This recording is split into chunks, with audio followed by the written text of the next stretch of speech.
early 3rd century. So without delaying further, I would like to invite our esteemed member, Ms. Farzana Tonu, to start the passage for us. So, Ms. Tonu, let us begin. Yes, thank you. Stacy, Continue. what is Stoicism? Stoicism is a school of philosophy founded by uh, Genio of Citium in Athens in the early 3rd century BC.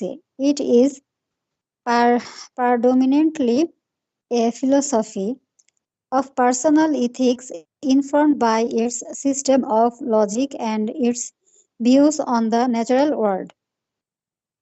Stoicism developed throughout the Roman and Greek world until the 3rd century AD, and among its adherents was Emperor Marcus Marcus Aurelius. Aurelius Aurelius. It witnessed a decline after Christianity became the state religion in the 4th century AD. Since then, it has seen revivals, notably in the Renaissance and রিভাইভালস, এটার উচ্চারণটা হচ্ছে রিভাইভালস, আর ওটা হচ্ছে Renaissance. revivals, notably in the Renaissance and in the contemporary era, modern Stoicism. Stoicism. Stoicism philosophy. Stoicism philosophy. Stoicism, According to it, এটার উচ্চারণটা হচ্ছে stoicism, একটু different. Stoicism, হ্যাঁ। Stoicism philosophy. According to its techniques as social beings, the path to happiness for human is found in accepting the moment as it presents itself, by not allowing oneself to be controlled by the desire for pleasure or fear of pain, by using one's mind to understand the world and to do one's part in nature's plan, and by working together and treating others fairly and justly. For Stoics, virtue virtue is is the only good. virtue is the only good for human beings, and that external things such as health, wealth, and pleasure are not good or bad in themselves, but have value as material for virtue to act upon. আপন, হ্যাঁ।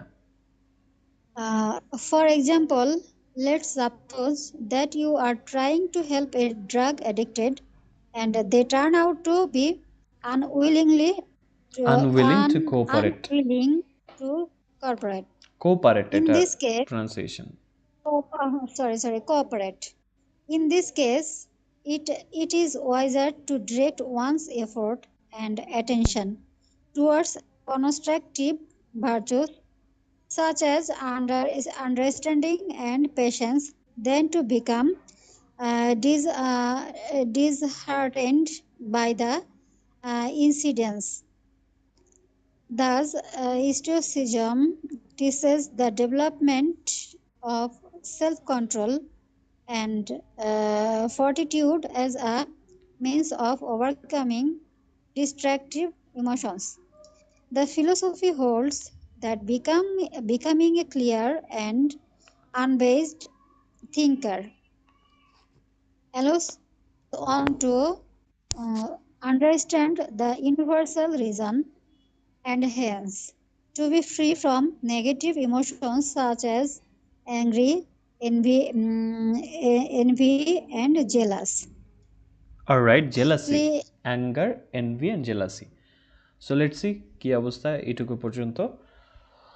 Stoicism philosophy is always a tough thing to, what do they say, explain, কারণ ফিলোসফির একটা ব্যাপার হচ্ছে এটার প্রত্যেকটা জিনিসেরই অনেকগুলো মানে আছে, তাই না? এক একটা কোটেশন যেগুলো দেওয়া হয় প্রত্যেকটারই বিস্তৃত ব্যাখ্যা আছে। এটা সবচেয়ে বড় কি বলে এটাকে, কঠিন কাজ, if I say that. Okay, so let's C, প্রথম থেকে চলে যাই, এটা কোত্থেকে আসলো। What is Stoicism? Stoicism is a school of philosophy founded by Zeno of Cittium in Athens in the early 3rd century BC.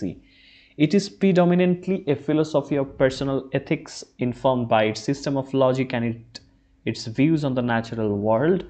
Stoicism developed throughout the Roman and Greek world until the 3rd century AD, and among its adherents was Emperor Marcus Aurelius. It witnessed a decline after Christianity became the state religion in the 4th century AD. Since then, it has seen revivals, notably in the Renaissance or Neo Stoicism, and in the contemporary era, modern Stoicism.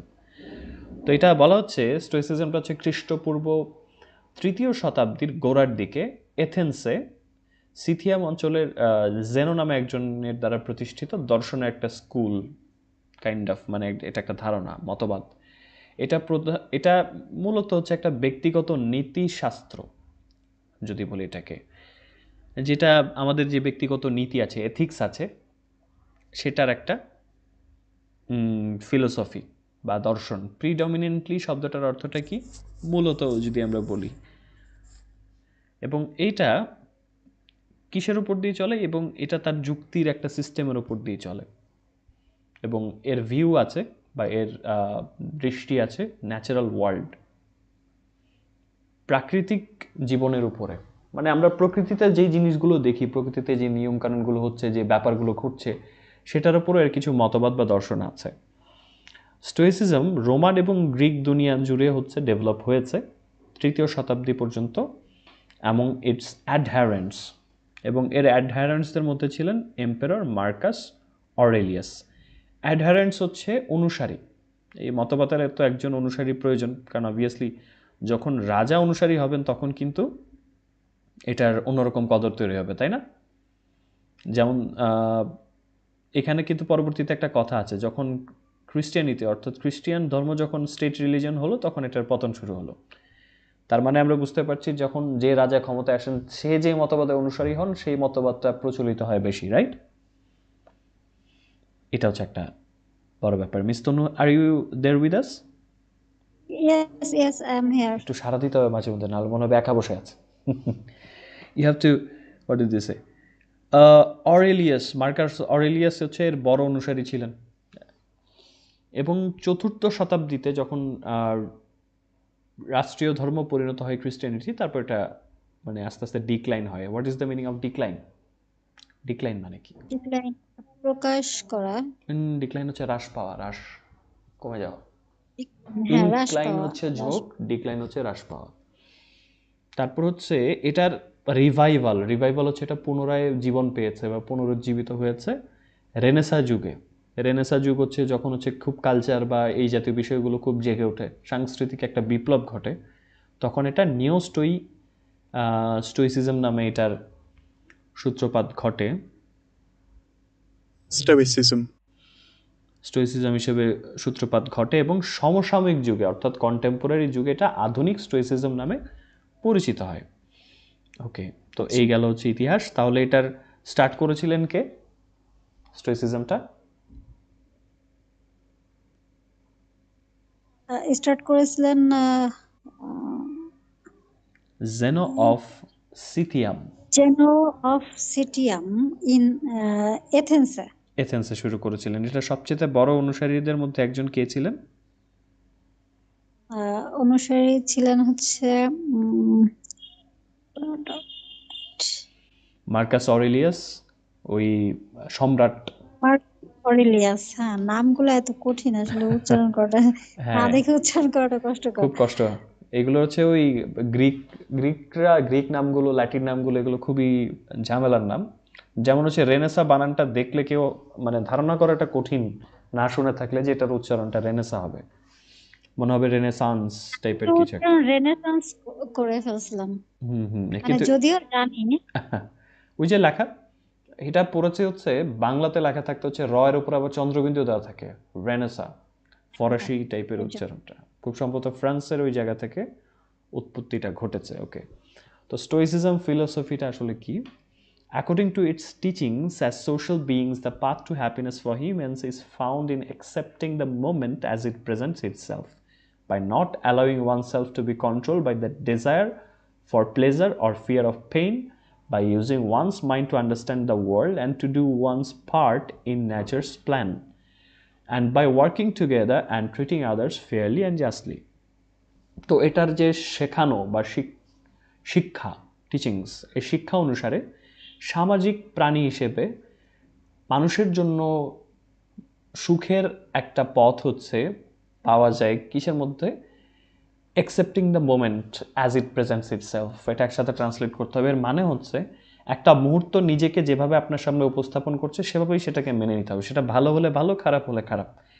একটা জিনিস আমার সামনে ঘটলো, সেটা আমি মেনে নিতে পারলাম সেটা না, আমাদেরকে গ্রহণ করতে হবে মোমেন্টটাকে, এবং সেই সময়টাতে নিজেকে ওই ডেজায়ার ফর প্লেজার মানে আনন্দের আকাঙ্ক্ষা কিংবা কষ্টের ভয় এগুলো দ্বারা কন্ট্রোলড হওয়া যাবে না, এবং নিজের মনকে ব্যবহার করে বুঝতে হবে যে দুনিয়াটা কীভাবে চলছে। এবং বলে না যে প্রকৃতিতে সব কিছুরই একটা রোল আছে, তাই না? প্রত্যেকের কাজ আছে এই দুনিয়াতে, এক একজন এক এক কাজ করছে। এই যে আমরা সমাজে বলি, সমাজে প্রত্যেকটা মানুষেরই এক একটা কাজ আছে, রাস্তার টোকাই থেকে শুরু করে পকেটমার সবারই কোনো না কোনো একটা রোলস আছে। তো এই যে সবাই কোনো না কোনো রোল প্লে করতেছে। কোনো না কোনো রোল সে প্লে করছে, তো এই জিনিসটাই হচ্ছে বুঝতে হবে, এবং নিজের যে পার্টটা আছে এই প্ল্যানের মধ্যে, এটাকে নেচার প্ল্যান বলা হচ্ছে, প্রকৃতির প্ল্যান, ওইটা আমার নিজের যে পার্টটুকু আছে, আমাদের নিজের পার্টটুকু সেটা প্লে করতে হবে। সেটা কিভাবে? বাই ওয়ার্কিং টুগেদার, সামাজিক বিইং হিসেবে বা সামাজিক প্রাণী হিসেবে একসাথে কাজ করতে হবে এবং সবাইকে, অন্যদেরকে ট্রিট করতে হবে ফেয়ারলি অ্যান্ড জাস্টলি। এইটা আসলে দুটো অ্যাডভার্ব। এটা কি মানে ফেয়ারলি অ্যান্ড জাস্টলি? কেমন ভাবে? ফেয়ারলি এন্ড জাস্টলি আসলে এটা নতুন আমার কাছে। ফেয়ারলি বলতে তো আমরা বুঝি ফেয়ার, যেটা মানে যেখানে কোনো উম, ন্যায়সঙ্গতভাবে যদি বলি তাহলে তো আই হ্যাঁ থিঙ্ক, হ্যাঁ, হ্যাঁ ন্যায়সঙ্গতভাবে, ন্যায়সঙ্গত। Fairly fairly. আর হচ্ছে জাস্টলি, জাস্টলি হচ্ছে কি?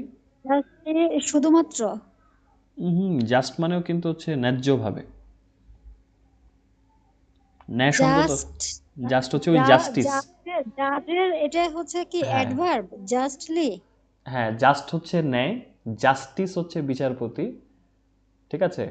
জাজ, জাজের জাজ, আরেকটা ফর্ম হ্যাঁ। আছে না, জাস্টিস।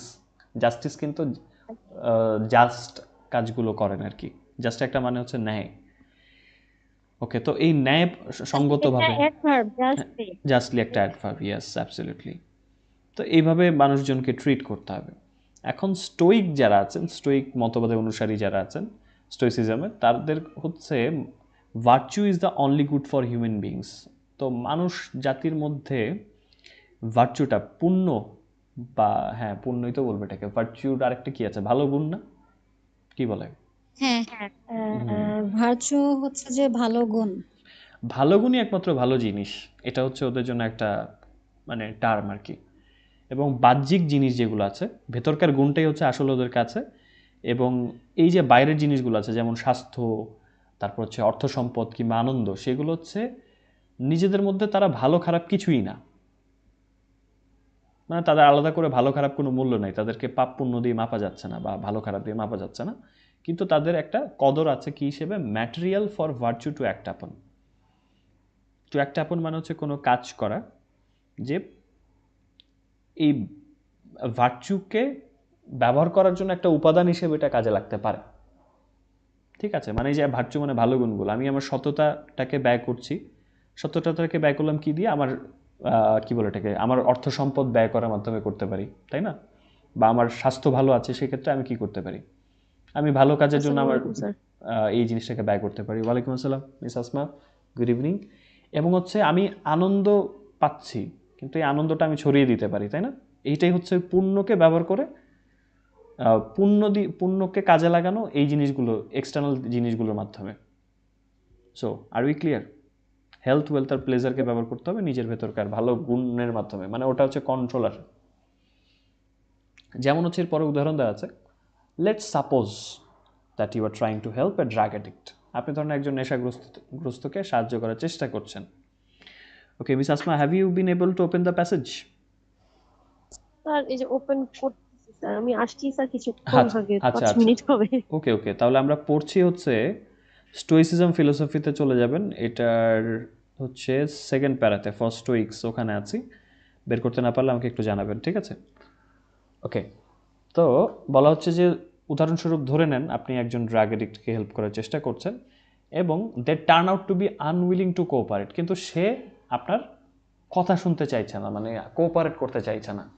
তো সেক্ষেত্রে আপনি কি করবেন ইন দিস কেস?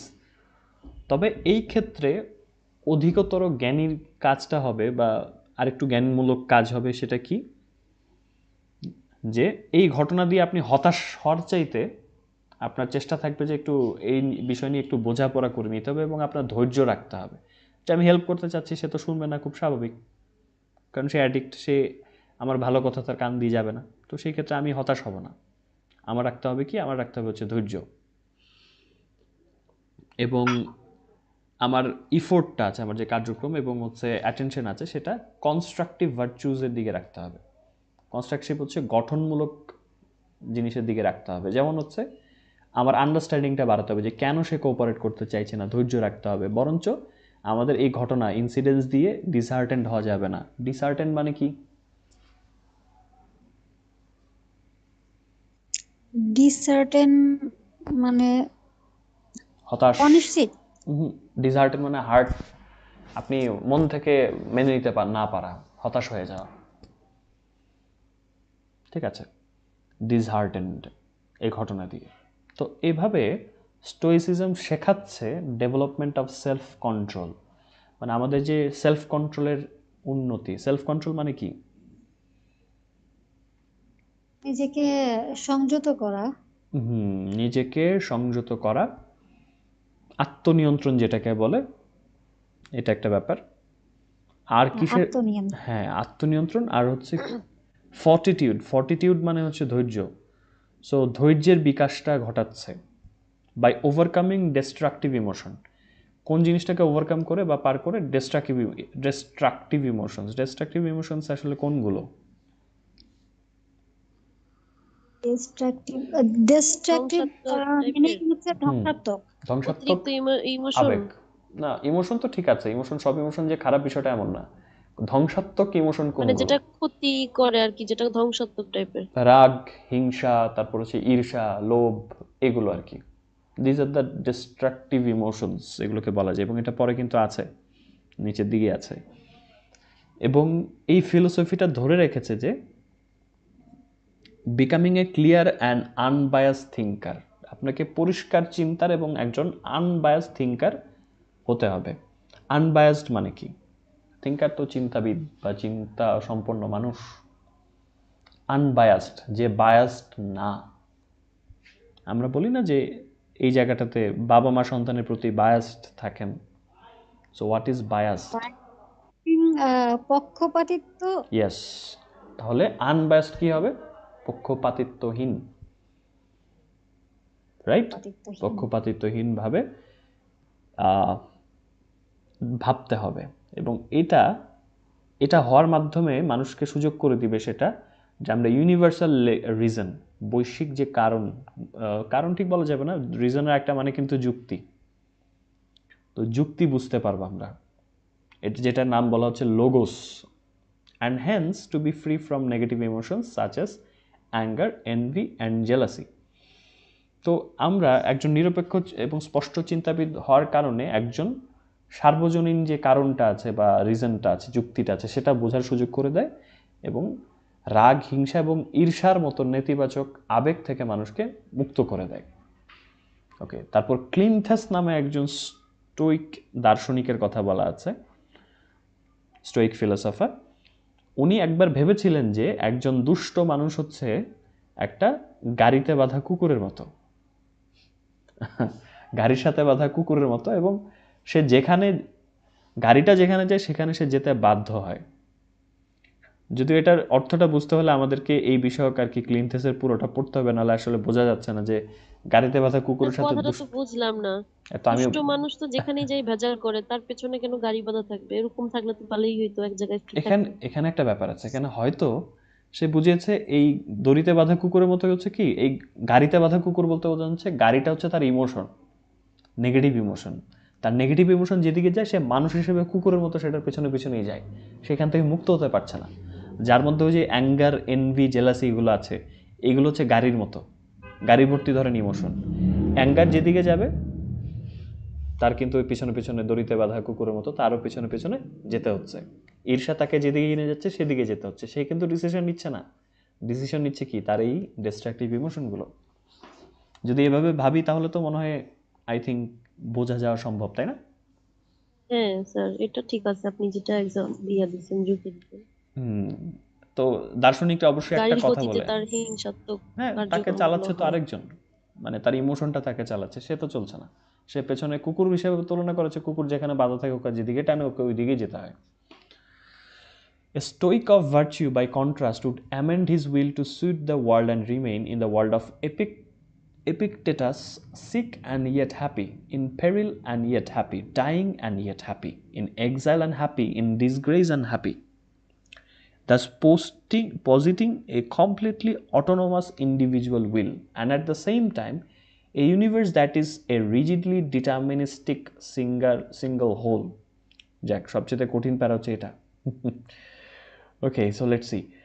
তো একজন স্টোইক, স্টোইক হচ্ছে যিনি স্টোইক মতবাদটা ফলো করেন, তার ইচ্ছাটাকে এই যে বিশ্বের সাথে, তার চিন্তা করে যে পুরো বিশ্বটা একটা সিস্টেম, এই সিস্টেমের সাথে সামঞ্জস্যপূর্ণ করার জন্য তার ইচ্ছাটাকে উনি সংশোধন করবেন।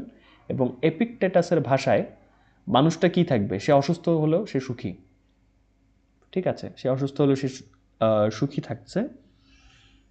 তারপর হচ্ছে and okay, in peril and yet happy.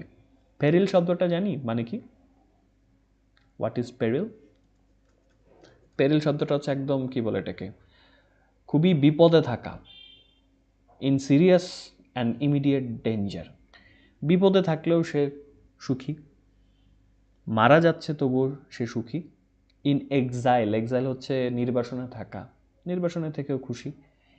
In disgrace and happy, disgrace শব্দটা হচ্ছে সে তার হচ্ছে কি বলে এটাকে, অপমানের মধ্যে আছে তারপরও সে সুখী। তার মানে এখানে একটা জিনিস কিন্তু কনস্ট্যান্ট, সেটা হচ্ছে তার সুখ। তার কিন্তু আশেপাশের সব সিচুয়েশন, ইমোশনস এগুলো চেঞ্জ হচ্ছে, তার সিচুয়েশন চেঞ্জ হচ্ছে, কিন্তু তার মনের অবস্থাটা চেঞ্জ হচ্ছে না। এটা হচ্ছে একটা ব্যাপার। এবং এইভাবে একটা সম্পূর্ণ স্বায়ত্তশাসিত তার ব্যক্তিগত ইচ্ছা তৈরি হচ্ছে, যেটা কোনো ইমোশন দ্বারা চালিত না। তার ব্যক্তিগত ইচ্ছাটা কি সম্পূর্ণ অটোনোমাস। অটোনোমাস মানে কি? স্বায়ত্তশাসিত। স্বায়ত্তশাসিত। মানে ধরেন আপনার বাইরে যা খুশি তাই হচ্ছে, আপনার ইচ্ছা হচ্ছে যেরকম সেভাবে আপনি আছেন। একজন ব্যক্তির যে ইচ্ছা, ইন্ডিভিজুয়াল উইল, সেটা ফলো করছেন। এবং একই সাথে একটা ইউনিভার্স, বিশ্ব, মহাবিশ্ব, যেটা কঠোরভাবে নির্ধারিত, রিজিডলি হচ্ছে কঠোরভাবে নির্ধারিত, সিঙ্গেল হোল, মানে পুরোটা মিলিয়ে হচ্ছে একটা ইউনিভার্স। যদি এটার মানে অ্যাকচুয়ালি বুঝতে হলে আমাকে আরও অনেক বেশি ফিলোসফি পড়তে হবে, হয়তো তারপর বুঝতে পারবো। সো লাস্টের লাইনটা আমি এখনও প্রপারলি এক্সপ্লেন করতে পারলাম না, I am sorry for that. এটা আসলে এই রিজিডলি ডিটারমিনিস্টিক সিঙ্গেল হোল বলতে কি বুঝেছে আই ডোন্ট নো, বোঝা যাচ্ছে না এখান থেকে। যাক, আপনারা কি কোনো কিছু আইডিয়া পেয়েছেন? না, আর আমি তো আম, এটা নতুন আমার কাছে। ডিটারমিনিস্টিক, ডিটারমিনিস্টিক, হ্যাঁ, এটা হচ্ছে ওই নির্ধারিত, রিজিড মানে কঠোর। ডিটারমাইন্ড, ডিটারমাইন্ড যেটা দৃঢ়, দৃঢ়। আর ডিটারমাইনিস্টিক মিনিংটা ঠিক কি এক্স্যাক্টলি? ডিটারমিনিস্টিক হচ্ছে নির্ধারিত। নির্ধারিত, রিজিডলি ডিটারমিনিস্টিক।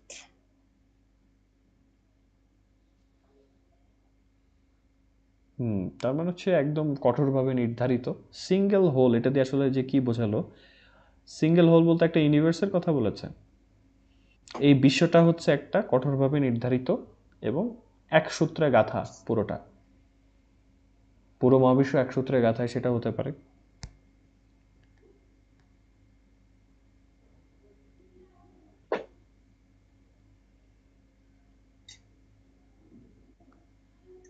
এই জিনিসটা হতে পারে, হ্যাঁ, দিস কুড বি ইট। এবার হচ্ছে যাক, এটা নিয়ে ভাবতে বসলে, আসলে ফিলোসফি নিয়ে ভাবতে বসলে প্রাচীনকালে মানুষ কিন্তু এই জিনিসগুলো নিয়ে প্রচুর ভাবতো। তখনকার মানুষের হাতে প্রচুর ফ্রি টাইম ছিল, স্মার্টফোন ছিল না, চাকরি বাকরি প্যারা ছিল না, গাছের নিচে বসে ভাবতো। সক্রেটিসের গল্প আমরা তো মনে হয় ইংলিশে সলভ করেছি, তাই না? সক্রেটিস হ্যাঁ ওনার গাছের নিচে বসে বসে ভাবতেন। একটা রিয়ারেঞ্জ আমরা পড়েছিলাম, সেখানে সে বাসায় ঢোকা মাত্র তার ওয়াইফ তার গায়ে হচ্ছে বালতির পানি পুরোটা ঢেলে দেয়, কিন্তু তারপরও তার মন টন খারাপ হয় না। যাক, দার্শনিকদের ব্যাপারটা আলাদা। আমরা পরের প্যারাতে চলে যাই, দেখি মিস আসমা আপনি বের করতে পেরেছেন passage? The things within our control versus the things hmm hmm hmm outside our hmm, control, এটা হ্যাঁ এটা পড়েন দেখি। a very important concept of the stoicism is the distinction between things that are within one's power and those that are not within our power. That is, there are things that are that is there are things that are up to us, to happiness for chiefly our human judgment and action, while আত্মনিয়ন্ত্রণ other things are not up to us. Major historical events, natural phenomena, and such as aging, getting ill, etc. One path to our happiness is to differentiate between what we can change differentiate, and what we can't. Sorry, sir. Differentiate হবে উচ্চারণটা। Okay. Differentiate between what we can change and what we can't. What we have influence over and what we do not. For the things that we cannot control, we have to be aware that it is useless to fight an unwinnable battle. We should focus instead on the things that we can control. For instance, instead of losing temper when a train is delayed because of an accident, one has to concentrate on how to evaluate the event positively to one's advantage. The events that happen to us are not inherently good or bad. However, it is within our power to decide how we value them and direct them towards our happiness. Epi, uh, এপিকটেটাস। Epictetus, another Stoic philosopher, holds that if people accept to get everything they want from the universe, then they are going to be disappointed. However, if one takes whatever the universe gives and takes a positive stance about them, then one will experience a much better and happier life. Alright, thank you, let's see. এটা মোটামুটি বোঝা যাবে এই প্যারাটা। Things within our control versus the things outside our control. আমাদের নিয়ন্ত্রণের জিনিস, এটার বিপরীতে আছে the things outside our control, মানে যে জিনিসগুলো আমাদের নিয়ন্ত্রণে নাই। আসলে এটা খুব ইন্টারেস্টিং একটা ব্যাপার। স্টোইসিজমের একটা গুরুত্বপূর্ণ ধারণা হলো এমন কিছু জিনিসের মধ্যে পার্থক্য যেটা আমাদের নিয়ন্ত্রণের মধ্যে আছে, আর একটা হচ্ছে আমাদের নিয়ন্ত্রণের মধ্যে নাই, আমাদের পাওয়ারের মধ্যে নাই কন্ট্রোল করা। ঠিক আছে? এবং সেটা হচ্ছে এমন কিছু জিনিস যেগুলো আমাদের নিজেদের উপরই আছে। যেমন চিফলি, মূলত আমাদের জাজমেন্টস এবং অ্যাকশন। জাজমেন্ট মানে কি? বিচার বিচার বিচার বিবেচনা বলে না, ওই বিচার বিবেচনা। আর হচ্ছে বিচার আমাদের, বুদ্ধি হ্যাঁ, আর হচ্ছে আমাদের কাজ অ্যাকশন, যেখানে অন্য জিনিসগুলো আমাদের নিয়ন্ত্রণের মধ্যে নাই। যেমন হচ্ছে মেজর হিস্টোরিক্যাল ইভেন্টস, মানে ঐতিহাসিক কিছু ঘটনা ঘটে না মূল, যেমন হঠাৎ করে হচ্ছে মানে বড় বড় ঘটনায় কিছু ঘটেছে না, যেমন যখন 1971 যুদ্ধ হয়েছিল, সেটা তো আমাদের নিয়ন্ত্রণে সবসময় ছিল না, একজন সিঙ্গেল ইন্ডিভিজুয়াল হিসেবে। বা বড় একটা ঘূর্ণিঝড় হলো, সেটা আমাদের কন্ট্রোলে নাই। এই যে ন্যাচারাল ফ্যানোমেনার কথা বলা হচ্ছে, প্রাকৃতিক ঘটনা, ভূমিকম্প হলো, তারপর হচ্ছে বয়স বেড়ে যাওয়া, এইজিং, এটা তো আমাদের নিয়ন্ত্রণে নাই। অসুস্থ হওয়া, সেটাও আমাদের নিয়ন্ত্রণে সবসময় থাকে না। এই ধরনের জিনিসগুলো। তো আমাদের হ্যাপিনেস অর্থাৎ সুখের ব্যাপারে একটা পথ হলো two differentiate between what we can change and what we can't. মানে কোন জিনিসগুলো চেঞ্জ করতে পারবো আর কোনগুলো পারবো না সেটার মধ্যে পার্থক্য করতে পারা, সেটা হচ্ছে সুখের পথে একটা, সুখের রাস্তার মধ্যে একটা। এবং কোন জিনিসগুলোর উপর আমাদের প্রভাব আছে এবং কোন জিনিসগুলোর উপর আমাদের প্রভাব নাই, অর্থাৎ ইনফ্লুয়েন্স। ইনফ্লুয়েন্স মানে কি? প্রভাবিত করা। প্রভাব। প্রভাবিত করা। মানে আমাদের বুঝতে হবে যে সুখের কোনগুলো আমরা চেঞ্জ করতে পারবো কি পারবো না, আরেকটা বুঝতে হবে কি কোন জিনিসের উপর আমাদের প্রভাব আছে কোনটার উপর নাই। তো যেই জিনিসগুলোর উপর আমাদের কন্ট্রোল নাই সে ব্যাপারে আমাদের বুঝতে হবে বা অ্যাওয়্যার থাকতে হবে যে একটা আনউইনেবল ব্যাটল, বা একটা আনউইনেবল মানে কি? এটা জয়ের যোগ্য না আর কি, হ্যাঁ, মানে এরকম? যেটা জিততে পারবেন না সে লড়াই লড়াটা হচ্ছে বৃথা, এটা বুঝতে হবে। বরঞ্চ আমাদেরকে ফোকাস করতে হবে সেই সব জিনিসের উপর যেটা আমরা কন্ট্রোল করতে পারি। উদাহরণস্বরূপ, যখন একটা ট্রেন অ্যাক্সিডেন্টের কারণে লেট হয়ে যাচ্ছে তখন আপনি আপনার ট্রেনে কোথাও যেতে হবে ইম্পর্টেন্ট, আপনি রাগ হচ্ছেন ট্রেন আসতেছে না কেন, কিন্তু ট্রেন তো অ্যাক্সিডেন্টের কারণে আসতে পারছে না, এটা আপনি চাইলেও ট্রেনটাকে আনতে পারবেন না। সো ওই সময় মন, লুজিং টেম্পার অর্থাৎ মেজাজ না রাগ হারিয়ে কন্ট্রোল করা। রাগ কন্ট্রোল করতে হবে। তো এই দিকটাতে শুধু কন্ট্রোল না, আবার কনসেন্ট্রেট করতে হবে যে কিভাবে এই ইভেন্টটাকে, এই ঘটনাটাকে পজিটিভলি ইভালুয়েট করতে হবে। পজিটিভভাবে ইভালুয়েট মানে কি? মূল্যায়ন করতে হবে। মানে এটাকে ভাববেন আপনি এটাকে পজিটিভলি কিভাবে নেওয়া যায়। এই যে ট্রেনটা অ্যাক্সিডেন্টের কারণে আসতে পারেনি, আমি তো ট্রেনটাতে আমি নিজেও থাকতে পারতাম, আমি ট্রেনটা আসে না, লেট করেছি, ইটস ওকে, আমার এই জন্য রাগ হচ্ছে, কিন্তু ট্রেনে যদি আমি থাকতাম অ্যাক্সিডেন্ট করতো তাহলে জিনিসটা তো বাজে হয়ে যেত। সো এইদিকে এইভাবে চিন্তা করতে হবে, টু ওয়ান্স অ্যাডভান্টেজ, আমার সুবিধা অনুযায়ী ভাবতে হবে যে আসলে আমার জন্য কী উপকার হলো ট্রেনটা লেটে আসাতে, বা আমি যে ট্রেনে নাই। যেই ইভেন্টগুলো ঘটে আমাদের সাথে, ঘটনাগুলো আমাদের সাথে ঘটে, সেগুলো আসলে ইনহেরেন্টলি গুড বা ব্যাড কোনোটাই না এই মতে। যে আমাদের সাথে যে ঘটনাগুলো ঘটে এগুলো আসলে সহজাতভাবে, মানে আসলে এগুলো ভালো বা খারাপ কোনোটাই না, আমাদের সাথে যাই ঘটছে। তবে আমরা কিভাবে ঘটনাগুলোকে মূল্য দিব এবং আমরা আমাদের সুখের দিকে সেই ঘটনাগুলোকে কিভাবে পরিচালিত করব এই ঘটনাগুলোকে, সেটা আমাদের উপরে, এই ক্ষমতাটা আমাদের আছে। কোনো ঘটনাকে আমরা হয়তো সব দিকে প্রভাবিত করতে পারবো না, কিন্তু আমরা অ্যাটলিস্ট ডিসাইড করতে পারবো আমরা ঘটনাটাকে কিভাবে নিচ্ছি এবং সেটাকে আমার সুখ শান্তির দিকে আমি কিভাবে ডিরেক্ট করছি, প্রভাবিত করছি। নেগেটিভ হলে আমি এটা আমার দিক থেকে সরিয়ে দিব, আমার উপর নিয়ে আসবো না, পজিটিভ হলে আমার দিকে নিয়ে আসবো। এই হচ্ছে ব্যাপার। এপিকটেটাস, নামগুলো খুবই অদ্ভুত। অ্যানাদার স্টোইক ফিলোসফার, আরেকজন স্টোইক জাতির ফিলোসফার, মানে উনি এই মতবাদে বিশ্বাসী। তো উনি এটা ধরে রেখেছেন, এই মতবাদ ধারণ করেন বা মনে করেন যে মানুষ মহাবিশ্ব থেকে যা চায়, মানে এখানে মহাবিশ্ব বলতে ওরা ইউনিভার্সটা বুঝিয়েছে, আমরা যেটাকে বলি সৃষ্টিকর্তার কাছে আমরা যেটা চাই, সবসময় যদি তা পাওয়ার আশা করি বা আমরা মন থেকে যা চাই সবই যদি পাওয়ার আশা করি, সেক্ষেত্রে তারা হতাশ হতে চলেছে বলে এপিকটেটাস মনে করেন।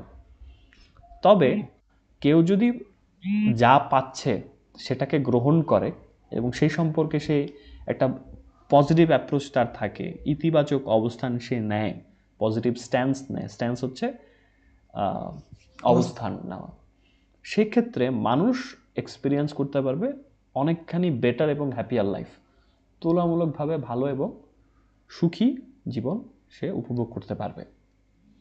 সো বলেন, খুব বেশি কঠিন মনে হয়েছে? আর আমি তো শেষ প্যারায় ধরছি, শেষ প্যারাটা বুঝতে পারিনি। শেষ প্যারাতে যা ছিল প্রথম উপরে তাই প্যারায় বলেছে, একটু ইতিহাস বলেছে শুরুর দিকে, স্টোইসিজম ফিলোসফিটা কি, যেমন এটা হচ্ছে একটা স্কুল অফ ফিলোসফি, একটা মতদর্শন, যেটা তৃতীয় শতাব্দীর দিকে, খ্রিস্টপূর্ব তৃতীয় শতকের শুরুর দিকে জেন অফ সিথিয়াম এটার সূচনা করেছিলেন, এবং এটার অনুসারীদের মধ্যে ছিলেন রোমান এম্পিরিয়র মার্কাস অরেলিয়াস। তো চতুর্থ শতাব্দীতে যখন হচ্ছে চতুর্থ খ্রিস্টাব্দে যখন ক্রিশ্চিয়ানিটি হয়ে গেল রাষ্ট্রধর্ম, তখন হচ্ছে এটার মানে এই মতবাদটা হারিয়ে যাওয়া শুরু করলো। তবে আবার যখন হচ্ছে রেনেসা যুগ আসলো তখন এটা আবার রিভাইভাল হতে থাকে, নিও স্টোইসিজম, এবং বর্তমানে এটা মডার্ন স্টোইসিজম নামে চলছে। আপনারা হয়তো এই টুকটাক এই মতবাদের বিষয়ে হয়তো কোটেশন দেখেন, তাই না? সোশ্যাল মিডিয়াগুলোতে মাঝে মধ্যে কোটেশন থাকে যে সব জিনিস তো নিয়ন্ত্রণে নাই, যা পাচ্ছি সেই বিষয়ে পজিটিভ ধারণা রাখতে হবে। This is actually from stoicism. স্টোইসিজমটাকে একটু এদিক সেদিক করে এগুলো কিন্তু কোটেশন আকারে আমরা পাচ্ছি। তারপর স্টোইসিজম ফিলোসফি কি জিনিস সেটা নিয়ে বলা হয়েছে যে আসলে কোনো ঘটনায় ভালো খারাপ বলে কিছু নাই, সেটাকে আমরা কিভাবে নিচ্ছি সেটার উপর ডিপেন্ড করছে।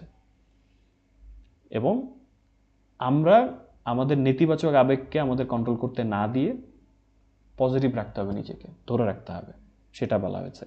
এবং মানুষ হিসেবে আমাদের নিজেকে রাখতে হবে কি, স্ট্রিক্ট রাখতে হবে, একটা পথে রাখতে হবে যে আমি খুশি থাকবো মানে খুশি থাকবো সেক্ষেত্রে, এবং অন্যদেরকে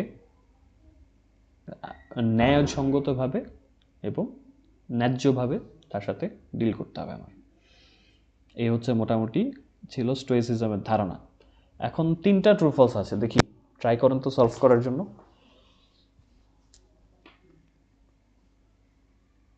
প্রথমটা আছে Marcus Aurelius is the founder of stoicism. Is it correct? False. এটা ফলস। মার্কাস অরেলিয়াস কি স্টোইসিজমের ফাউন্ডার? পরবর্তীতে উনি আবার ওটাকে উনি ফাউন্ডার না, ফাউন্ডার ছিলেন জেনো of সিথিয়াম। Absolutely correct. Yes, Mr. Hasib is correct. Stoicism holds that external things have an influence on our happiness. Stoicism এর ধারণা হচ্ছে বাইরের জিনিসগুলো আমাদের সুখের উপর প্রভাব ফেলে।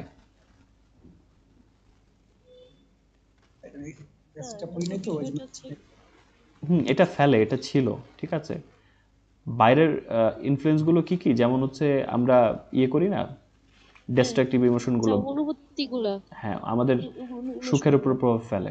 আমরা কিন্তু পুরো প্যাসেজের মধ্যে এটা টাস্ক ছিল, দেওয়া ছিল যে বাইরের অনুভূতিগুলো কেমন, যেমন হচ্ছে এনভি, অ্যাঙ্গার, ঈর্ষা, রাগ, জেলাসি, এই নেগেটিভ ইমোশনগুলো কিন্তু আমাদের সুখের উপর প্রভাব ফেলে। তারপর ওই যে ট্রেনের ঘটনাটা বললো, আপনার ট্রেন লেট করে আসছে, আপনি এর জন্য রেগে আছেন, কিন্তু ট্রেন তো অ্যাক্সিডেন্টে পড়ে গেছে অলরেডি, তো এটার উপর তো আপনার কোনো হাত নাই, কিন্তু স্টিল আপনাকে এফেক্ট করছে বাইরের জিনিসগুলো, এটা ডিরেক্ট দেওয়া আছে, ইটস ট্রু। এবার 3 নাম্বারটা, এটা আপনারা সবাই পড়েছেন। One way of living a happy life is by changing the things that are outside our control. সুখী জীবনযাপন একটা উপায় হচ্ছে আমাদের কন্ট্রোলের বাইরে যেগুলো আছে সেগুলোকে চেঞ্জ করা। কন্ট্রোলের বাইরে না, কন্ট্রোল করা যায় সেগুলোকে, কন্ট্রোলের বাইরে যেগুলো আছে সেগুলো তো আমাদের আসলে মানে নিয়ন্ত্রণ করার চেষ্টা করতে গেলেই হচ্ছে হতাশা চলে আসে সত্যিকার অর্থে। যেমন বলেছিল কি কি আমরা চেঞ্জ করতে পারি না, ন্যাচারাল ফেনোমেনা, তারপর হচ্ছে হিস্ট্রিক্যাল ইভেন্টস, তারপর হচ্ছে বয়স বেড়ে যাওয়া, অসুস্থ হওয়া, এগুলো আমাদের হাতে নাই। হিস্ট্রিক্যাল বিষয়গুলো, হ্যাঁ, এগুলো তো আমাদের চেঞ্জের মধ্যে নাই।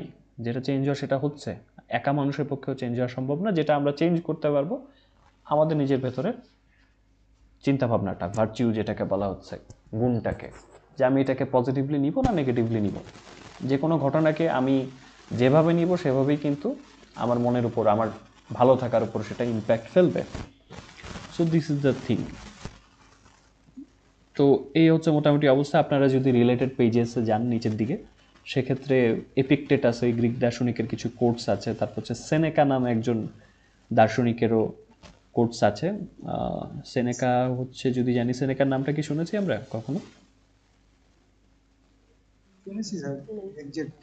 উনি একজন রোমান স্টোইক ফিলোসফার, স্টেটসম্যান, মানে একজন পলিটিশিয়ান টাইপের বলতে পারবো, এবং ড্রামাটিস্ট, নাট্যকারও ছিলেন। বেশ ইন্টারেস্টিং। তো মোটা দাগে হচ্ছে আমরা এখনকার যেই ধারণাগুলো দেখি, অ্যাকচুয়ালি ফিলোসফি তো এখন পড়ার জন্য বা ভাবার জন্য সুযোগটা আসলেই কম। যতটুকু আমরা ফিলোসফি পাই সেটা হচ্ছে ইন্টারনেট থেকে, তাই না? ছোট ছোট ইমেজ আসে, ইমেজেস একটা দুটো করে কোটেশন লেখা থাকে। এখন সেলফ ফিলোসফি টাইপের আমরা মানুষের কাছ থেকে শুনি, কিন্তু এগুলো ফিলোসফি কিন্তু সব ধার করা। Internet philosophy.